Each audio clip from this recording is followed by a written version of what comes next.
James, a bondservant of God and of the Lord Jesus Christ, to the 12 tribes which are scattered abroad, greetings. My brethren, count it all joy when you fall into various trials, knowing that the testing of your faith produces patience. But let patience have its perfect work, that you may be perfect and complete, lacking nothing. If any of you lacks wisdom, let him ask of God, who gives to all liberally and without reproach, and it will be given to him. But let him ask in faith, with no doubting, for he who doubts is like a wave of the sea, driven and tossed by the wind. He is a double-minded man, unstable in all his ways. Let the lowly brother glory in his exaltation, but the rich in his humiliation, because as a flower of the field he will pass away. For no sooner has the sun risen with a burning heat than it withers the grass, its flower falls, and its beautiful appearance perishes. So the rich man also will fade away in his pursuits.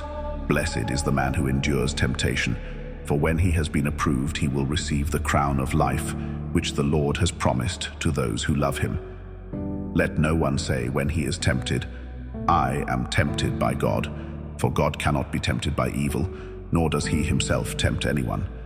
But each one is tempted when he is drawn away by his own desires and enticed.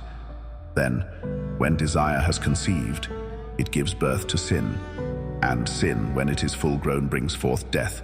Every good gift and every perfect gift is from above, and comes down from the Father of lights, with whom there is no variation or shadow of turning. Of his own will he brought us forth by the word of truth, that we might be a kind of first fruits of his creatures. So then, my beloved brethren, let every man be swift to hear, slow to speak, slow to wrath, for the wrath of man does not produce the righteousness of God. Therefore lay aside all filthiness and overflow of wickedness, and receive with meekness the implanted word, which is able to save your souls. But be doers of the word and not hearers only, deceiving yourselves. For if anyone is a hearer of the word and not a doer, he is like a man observing his natural face in a mirror.